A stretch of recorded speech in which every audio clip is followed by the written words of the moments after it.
Oh, I'm next? You're up. I thought we went back and forth. Well, no, we go by who got here first. I'm ready. He's always first. Thank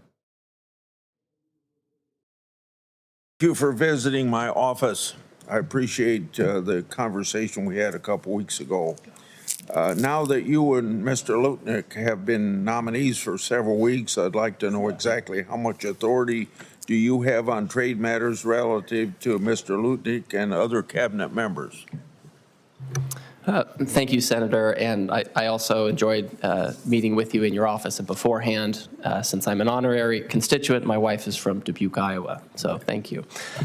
With respect to trade authorities in the United States government, my statute is the statute. It designates the office of the U.S. Trade Representative as the chief trade negotiator, negotiating trade deals. Section 301 enforcement authorities are delegated to the United States Trade Representative. Obviously, the Secretary of Commerce has his own trade authorities over trade remedy laws, export controls. The Treasury Secretary often has sanctions through IEPA. I think what's important to understand about all of this is the President himself is so focused on trade issues. It's something that's very important to him. It's been a key platform, plank in his platform for decades, and he expects that all of his cabinet members and cabinet level members advising him on trade work together and coordinate. So I expect to work very closely with Mr. Lutnick, Mr. Bessent, and White House advisors on trade matters, of course, if I'm confirmed. Yeah. I have a short statement I want to read, and then I'll ask you to comment on it after I read it. I'd like, while I think it is important to hold China to its obligations under Phase 1 agreement, I also fear that it will keep us reliant upon Chinese markets, so we need to be looking around the world at other markets. We need to balance our short-term profitability with long-term stability.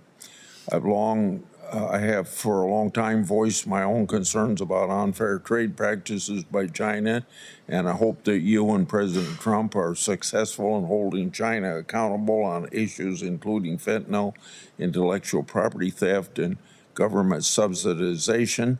That said, I believe we must pursue freer trade with other countries to create new markets so that we can move away from China without losing even more global market share to commodities to Brazil and other countries.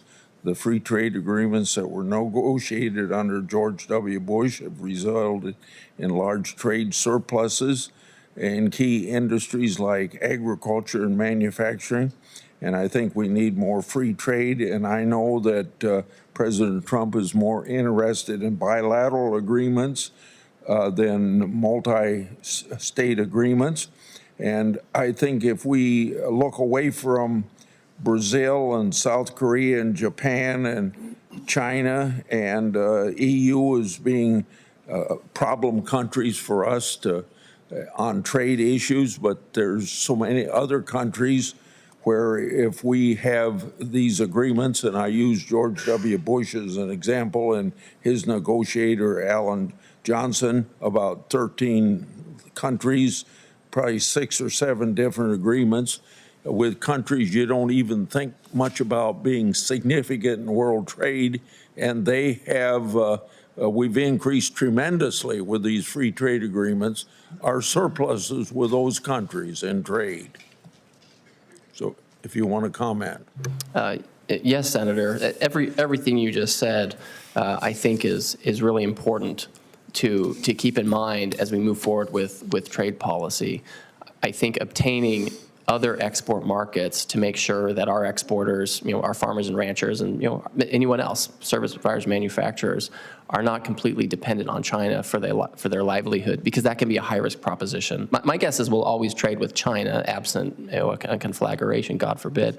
But we do have to have diverse export markets for our exporters, and I think that if we can be thoughtful in going to other countries where we see real concrete areas of advancement, we should pursue that. And I'm looking forward to working with you, if I'm confirmed, and the rest of the committee to talk about where we can get the most bang for our buck in other markets to make sure that any agreements we have are aligned with your goals and the administration's goals. Brazil is a leading competitor with the United States on agriculture. One example is that Brazil has displaced the United States as a world leader in soybean production. Another issue with Brazil that I brought up with your predecessor, Ms. Tai, is drastically unfair advantage Brazil has on ethanol. U.S. exports face a 18% tariff on ethanol going to Brazil. However, Brazilian ethanol comes here nearly duty-free. So I hope you will address this trade imbalance with Brazil that Ambassador Tai wasn't successful in doing, taking action to reduce or eliminate this harmful tariff on American ethanol. Senator, if I'm confirmed, I will work with you. I have a lot of things at the top of my list, but this is one of those things. I'm happy to work with you if I'm confirmed. Thank you, Senator Cortez Masto.